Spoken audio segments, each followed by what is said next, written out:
There's a place at the bottom of the world where the oceans collide. A place where the winds almost never stop blowing, where waves can rise taller than buildings, and where hundreds of ships have disappeared into the deep. That place is Cape Horn. In this video, we'll explore why Cape Horn became the deadliest passage at sea, uncover the brutal conditions that claimed thousands of lives, and examine the legacy it left behind in maritime history.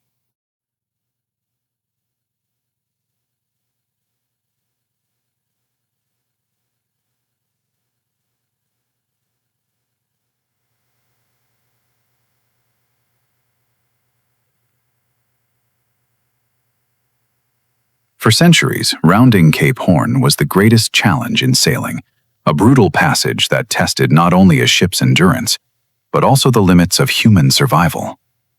Cape Horn is located at the southernmost tip of South America, marking the boundary where the Atlantic and Pacific Oceans meet. This headland belongs to Chile, sitting at the edge of the Tierra del Fuego archipelago. But for sailors in the past, Cape Horn was more than a point on the map. It represented the last barrier before the open seas of the Pacific or the return to the Atlantic. It was also the most dangerous. Before the Panama Canal opened in 1914, there was no shortcut between the east and west coasts of the Americas. Ships carrying goods between Europe, Asia, and the Americas had no choice but to sail the long way around, braving Cape Horn to complete their voyages.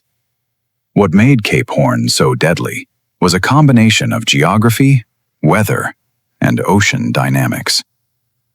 The Cape sits at the latitude of 56 degrees south, right in the path of what sailors call the Furious 50s. These are the strongest sustained winds on Earth, circling the planet nearly unbroken. With no large land masses to slow them down, the winds gather momentum across thousands of miles of open water, striking Cape Horn with full force. At the same time, the Antarctic Circumpolar Current, the largest current in the world, pushes cold water from west to east through the Drake Passage. This creates an ongoing collision between the powerful Pacific swells and the opposing conditions of the Atlantic. The result is chaotic, towering seas. Waves here regularly reach 40 to 50 feet, and in extreme conditions can rise to 80 feet or more. Sailors call them Cape Horn rollers, waves that come from multiple directions with no clear pattern, making them nearly impossible to predict. Icebergs also drift north from Antarctica into these waters. In the era before radar and satellite navigation, these icebergs posed a silent, lethal threat to any vessel that came too close. Weather in this region changes quickly and without warning. A calm day can turn into a hurricane-strength gale in less than an hour. The combination of violent seas, freezing temperatures, and sudden storms made Cape Horn infamous among sailors as the most dangerous passage on Earth. Between the 17th and early 20th centuries, thousands of ships attempted the Cape Horn route. Many didn't survive. Historians estimate that over 10,000 sailors died trying to round the Horn.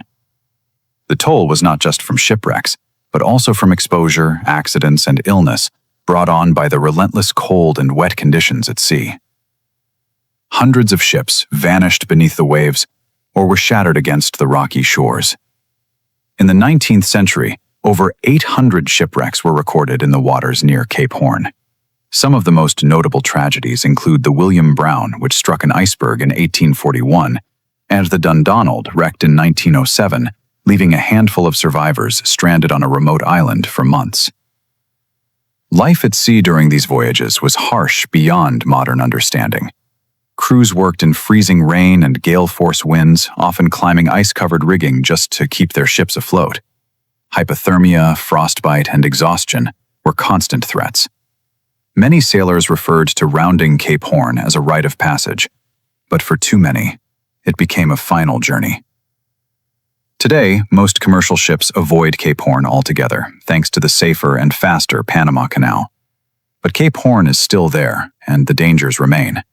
Modern cargo vessels occasionally round the Horn when size or circumstance demands it, and sailing expeditions often attempt the route for tradition, sport, or personal challenge. The Chilean Navy maintains a lighthouse and weather station at Cape Horn today, along with a small monument, a memorial to the sailors who lost their lives in these unforgiving waters. Cape Horn is more than just a remote corner of the world. It's a symbol of human resilience, the limits of exploration, and the raw power of nature. For centuries, it tested the skill and bravery of sailors from every nation, and for thousands of them, it was the last place they ever saw. The legacy of Cape Horn is not one of myth or exaggeration. It's a stark record of the cost of global trade and exploration in a time before modern technology made the oceans more predictable.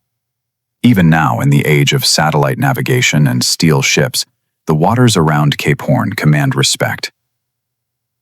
The winds at Cape Horn still blow, and the sea still remembers. Thank you for watching this episode of The Drowned Archives.